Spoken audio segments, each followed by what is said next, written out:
Le Covid a posé ses valises en Brabant wallon depuis quelques mois déjà.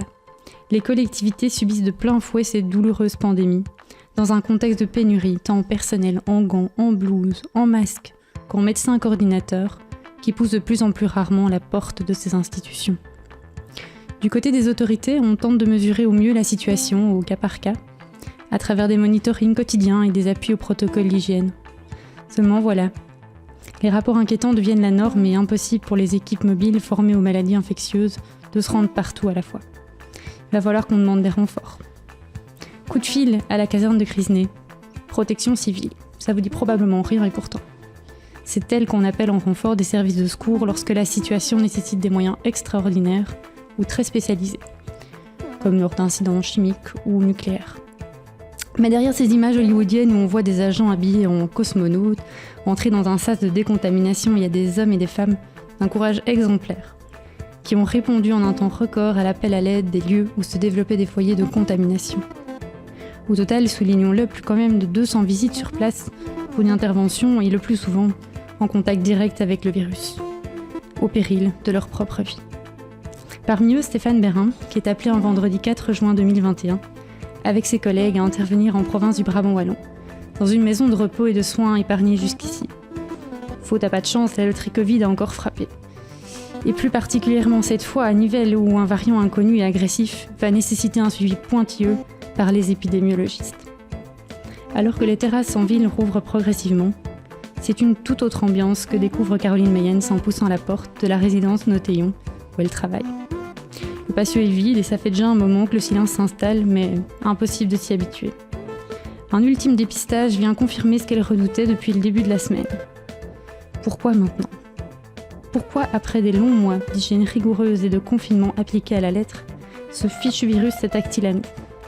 Les résultats sont sans appel. La moitié des résidents et une vingtaine des membres du personnel sont positifs. Dès le lendemain matin, l'équipe de Stéphane y sera accueillie sous l'œil attentif, mais quoique inquiet des résidents. Ils seront là pour limiter la propagation et tenter de faciliter au mieux l'organisation de travail des semaines difficiles qui s'annoncent. Vous le découvrirez dans un instant, mais deux mondes qui ne se connaissent absolument pas et qui pourtant ont été amenés à travailler ensemble dans l'urgence pour sauver des vies. Nous nous trouvons aujourd'hui à Rixensart, dans les locaux de la Maisonnelle, où vivent une vingtaine de femmes et d'enfants, encadrés par l'équipe formidable de Laurence Bourguignon. Si l'ambiance paisible des lieux se fait ressentir aujourd'hui, ça n'a pas toujours été le cas durant la pandémie. Le 2 mai 2020, Laurence découvre ses nouvelles missions de directrice en plein cœur de confinement. Dans ce contexte, difficile de rencontrer comme elle le voudrait les hébergés et les membres de son équipe. Reprendre les rênes de la Maisonnelle, c'est faire partie du quotidien de ces personnes qui y vivent temporairement. C'est intégrer leur maison et dès lors, comment imposer des protocoles, un port du masque et une distanciation. Ce qui au départ était juste une mauvaise passe et faisait peut-être sourire certains ados dispensés d'une entéro pour cause de fermeture de classe, a laissé progressivement la place aux angoisses. À l'instar de Notéon, la Maisonnelle a relativement été épargnée par les contaminations au départ. Mais voilà, fin octobre arrive et les premiers cas sont dépistés dans la maison, obligeant l'équipe à se surpasser pour maintenir le lien avec les hébergés et avec une société qui tourne au ralenti. Les ateliers de l'après-midi ont lieu en plus petits groupes et les repas aussi, ponctués de plexiglas. Heureusement, les températures sont douces et permettent de se retrouver au jardin, pour le plaisir de toutes et tous. Même si le personnel est épuisé par toutes les mesures et ce climat anxiogène, il ne manquera pas de créativité et de peps pour poursuivre l'accompagnement, tant à la Maisonnelle, à Notéon, que partout en Brabant wallon.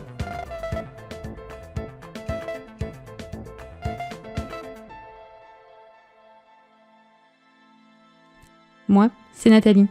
Je suis responsable communication pour le gouverneur du Brabant wallon et ma voix vous accompagne au long de Covidence, à la rencontre d'acteurs de terrain engagés dans la lutte contre le coronavirus. À mes côtés aujourd'hui, Stéphane Bérin, Caroline Mayens et Laurence Bourguignon, avec qui nous reviendrons sur les défis d'accueil et d'accompagnement dans les collectivités durant cette pandémie. Madame Bourguignon, bonjour, bienvenue avec nous dans ce podcast qui est consacré à tout ce qui est collectivité et le suivi des mesures et l'impact du Covid. Merci de nous accueillir aujourd'hui dans vos locaux à la Maisonnelle. Et même si on voit que l'ambiance aujourd'hui est chaleureuse, on peut s'imaginer que durant ces mois difficiles, ça a été tout autre chose. Oui, merci, bienvenue en tout cas à vous tous ici. Oui, évidemment. On a retrouvé un peu de sérénité, heureusement, parce qu'on a traversé une crise sanitaire. Je pense que tout le monde a vécu cette crise comme quelque chose d'inattendu. Et face à cet événement, nous, on a été très bousculés ici au sein de la maison. Alors, on accueille ici des mamans et des femmes seules et aussi quelques enfants. Alors, c'est vrai qu'ici, on est dans un cadre communautaire où tout le monde vit ensemble, on partage des moments ensemble.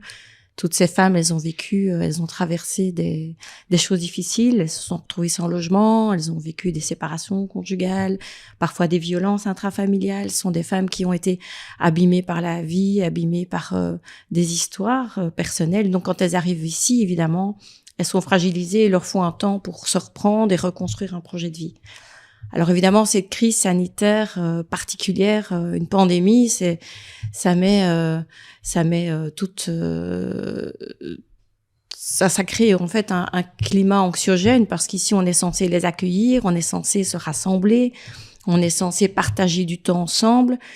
Et ben voilà, cette crise arrivant, on a dû justement freiner les contacts, isoler les gens, les maintenir loin de l'autre puisque l'autre peut être dangereux, peut être infecté, peut être malade.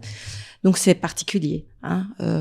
On a dû supprimer de nombreuses activités communautaires. Il a fallu interrompre les liens, les contacts, les bisous, les embrassades, ces choses qui se faisaient communément dans une équipe entre hébergés. Et donc, pas facile de travailler en communauté quand on doit commencer à instaurer des tas de mesures, de protocoles sanitaires, où finalement on doit demander à chacun de tenir ses distances. Voilà, donc ça, ce fut très difficile. Je dirais que ça a été la chose à laquelle on a eu le plus dur ici, à la maison, c'est de pouvoir expliquer que malheureusement, il allait falloir se protéger les uns des autres, qu'il allait falloir mettre de la distance, des masques. Voilà, donc on a vécu cette crise comme tout le monde, on a appris. Donc on a vécu au fil des informations, on a suivi les infos, les recommandations, la direction. J'ai passé beaucoup de temps à travailler sur des protocoles d'urgence et à imposer des règles très strictes et essayer de faire comprendre à nos femmes que malheureusement, momentanément, on allait devoir faire comme ça. Et se parler à travailler un plexiglas, à pouvoir parfois se dire que si on était malade, malheureusement, il allait falloir rester enfermé dans sa chambre. Voilà. Donc, pas facile, effectivement. Ça n'a pas été simple.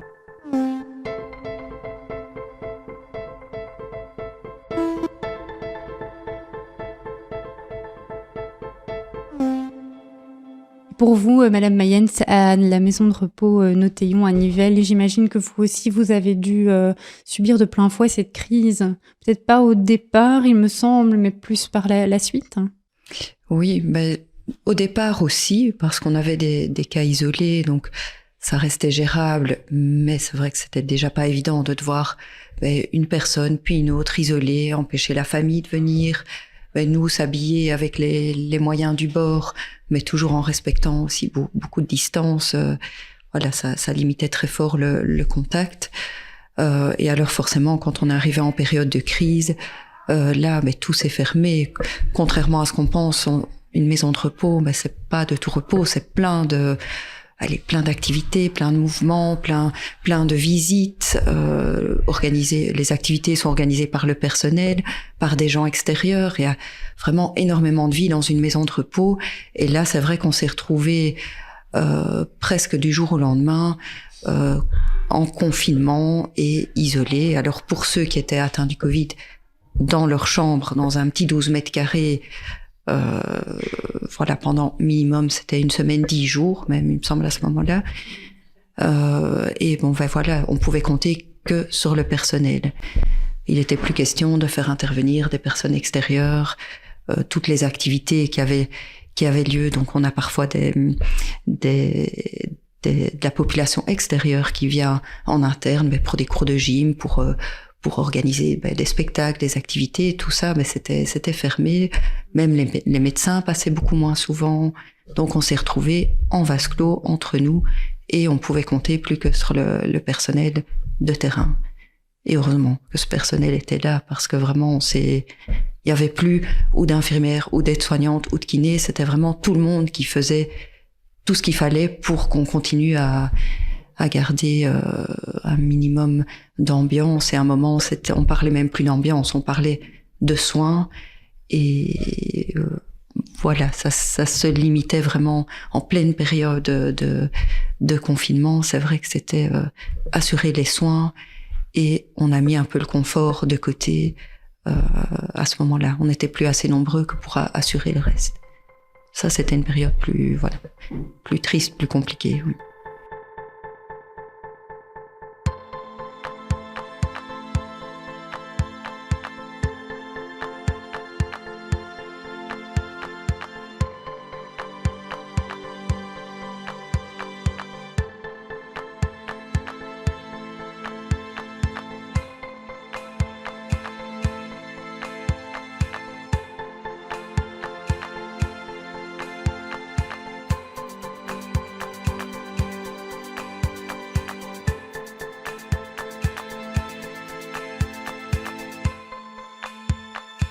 Et au niveau donc des premières vagues, on se le disait en préparant un petit peu cet épisode, donc toutes les deux, vous aviez plutôt été épargnées dans le sens où, en fonction du nombre de cas et de personnes positives au sein de vos institutions.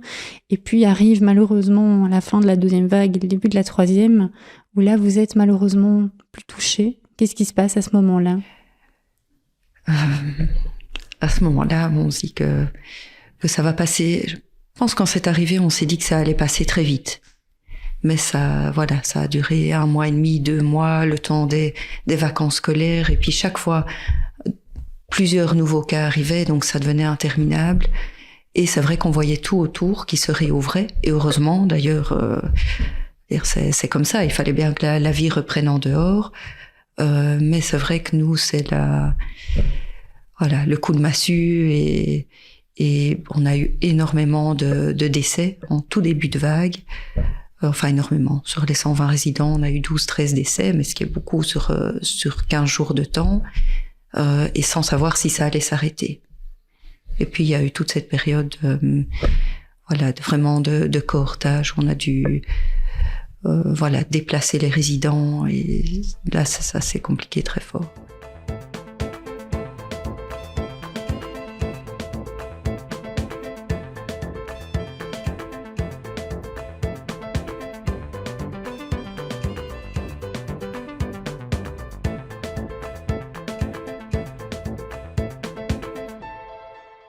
Stéphane, peut-être un mot justement sur ce cohortage et tout d'abord l'appui qui a pu être mis en place par la protection civile pour laquelle tu travailles. Est-ce qu'on peut revenir sur comment ça se passe ? Parce que je pense que le citoyen ne se rend pas bien compte. Qu'est-ce qui se passe quand on voit les dépistages sont là, les cas Covid sont là, on voit le nombre, on se dit mince, on est face à une situation qui nous dépasse. Comment ça se passe ? Quels sont les contacts qui ont été pris et comment ça s'est enchaîné finalement ? De notre côté, on avait des contacts très réguliers avec les cellules de crise et notamment les services du gouverneur, également les équipes OST qui étaient fixées dans les provinces et qui étaient les relais privilégiés au niveau des maisons de repos et des centres d'accueil. Et donc quand il y avait une situation problématique, on était avertis par eux et donc on prenait un rendez-vous sur place pour aller discuter avec les responsables de l'établissement. Refaire un petit peu le point et de voir dans quelle mesure on pouvait organiser un cohortage. Donc pour rappel, un cohortage, c'est un déplacement de personnes. On essayait de rassembler dans une partie de l'établissement les personnes contaminées et dans une autre partie les personnes non contaminées, avec le but d'éviter que celles qui étaient encore saines ne soient contaminées par la suite.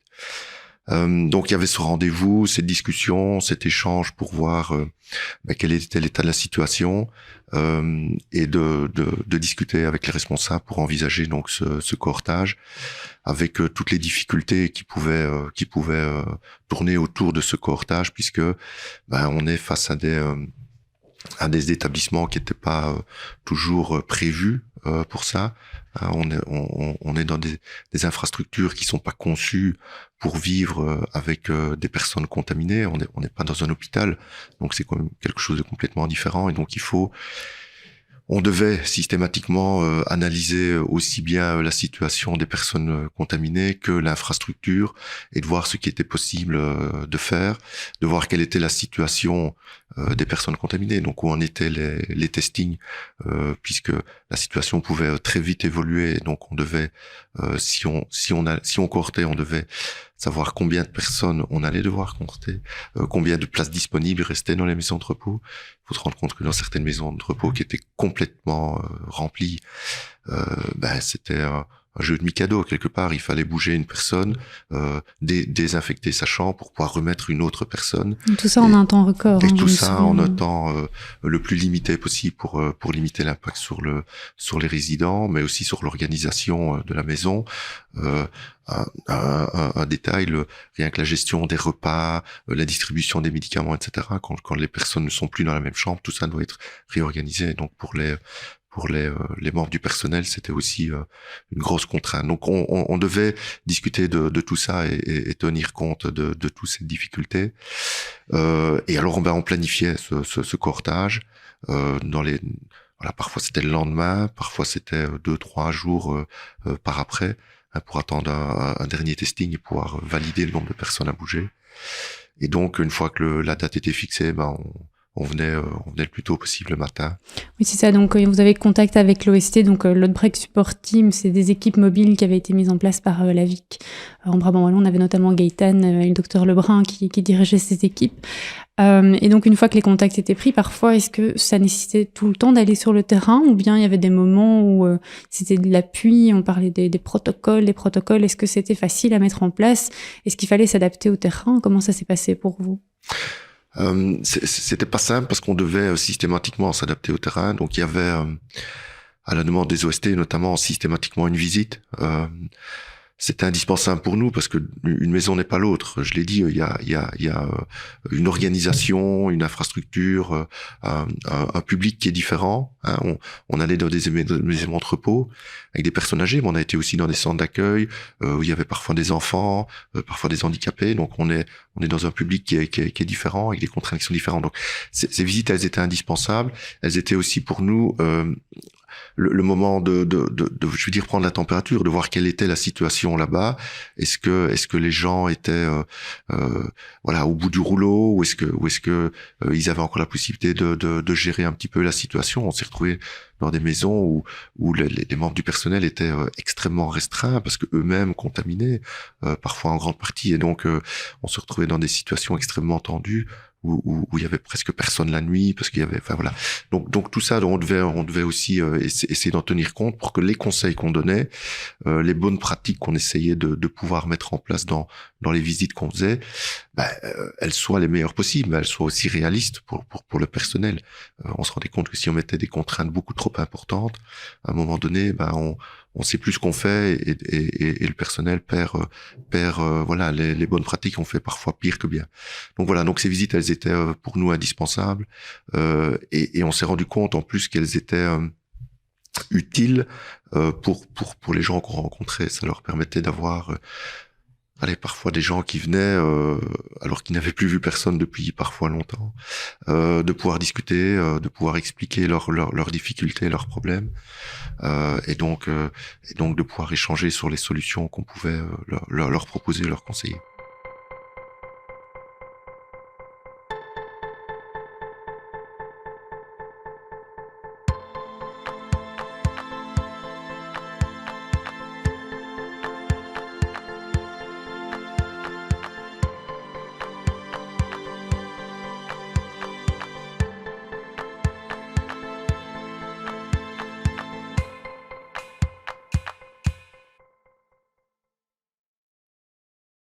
Voilà, au-delà de tout ça, toutes les mesures et tous les protocoles, il y avait aussi le fait de s'immiscer dans le quotidien de ces personnes, de le bousculer malgré vous, malgré la situation l'exigeait. Et à vos niveaux justement de vos équipes, Madame Mayens, comment est-ce que ça a pu être ressenti? Est-ce que, j'imagine quand on vous annonce que la protection civile va débarquer demain matin pour réaliser un cohortage, c'est suffisamment stressant pour l'équipe. Et est-ce qu'à ce niveau-là, le retour à la normale a pu aussi vous faire vous rendre compte que ça a été utile, que voilà, sans ça, ça aurait été beaucoup plus complexe, et donc que la collaboration finalement de ces deux milieux qui ne se connaissaient pas a pu permettre de sauver les meubles, si je peux dire.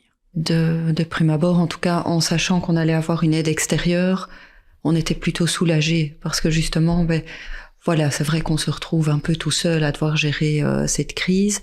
Maintenant, c'est vrai que quand on a reçu l'aide extérieure, qu'on a discuté, on s'est rendu compte qu'en fait, ça allait pas se passer du tout comme nous, on l'envisageait. On était obligés de respecter certaines consignes qui venaient de plus haut. Et c'était pas tout à fait comme ça que nous on espérait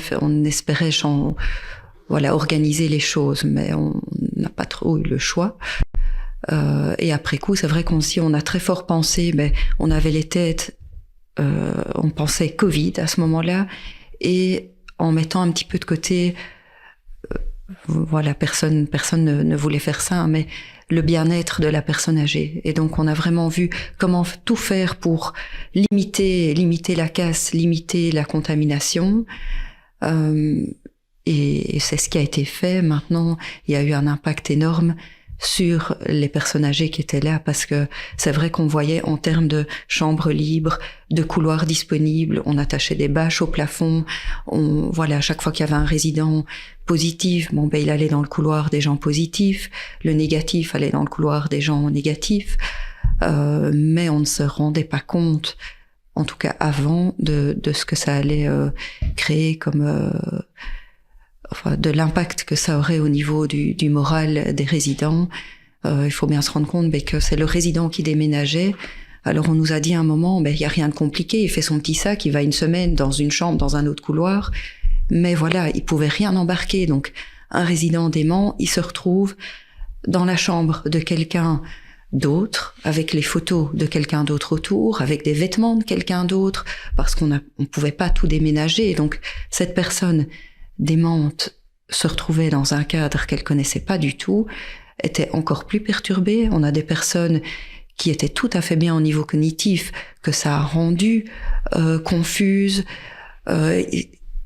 en sachant qu'ils étaient positifs, qu'ils devaient aller dans le couloir à côté, en voyant le nombre de décès qu'il y avait eu, ils se demandaient s'il allait pouvoir ressortir de ce couloir et récupérer sa chambre. Ils avaient l'impression qu'on leur mentait. Ça a vraiment créé un climat de tension, de peur, de stress. Certains en pleuraient de devoir quitter leur chambre parce que c'est leur seule maison. Donc ça a été très compliqué. Par après, on a reçu de nouveau l'avis qu'on s'est dit qu'est-ce qu'on ferait après ça, et ce que nous on s'est dit, c'est surtout plus jamais de cohortage. Vraiment, ça a été, on a tous pensé bien faire, et probablement qu'on a limité la contamination, ou en tout cas qu'on a limité les dégâts. Mais à côté de ça, il y a eu un impact psychologique énorme, et les résidents, certains nous ont dit, ce qu'on a vécu là, c'est pire que la guerre, parce que pendant la guerre, on se serrait les coudes, on se retrouvait le soir, on discutait, mais là, vous nous avez isolés. Ça a été très dur pour eux, et voilà. Est-ce qu'on a bien fait ou pas? De toute façon, ce qui est sûr, c'est qu'on a voulu bien faire, et que ce qui est fait, mais c'est vrai que ça a eu un impact au niveau psychologique important. Encore ici, il y a un petit peu avant les vacances de Noël, on a dû redemander à tout le monde de manger en chambre parce qu'on a eu de nouveau quelques cas positifs. Rien que le fait de dire ça, du jour au lendemain, tout le monde a remis son masque. Ça a créé un climat de tension et de peur dans la maison de repos, alors que ce confinement datait déjà d'il y a plusieurs mois. Donc voilà, on pensait que c'était oublié, mais il suffit d'une petite étincelle pour rallumer la crainte, et tout ce qu'ils veulent, c'est surtout plus de confinement, plus d'isolement. Il y a des risques à prendre, mais l'un dans l'autre, voilà.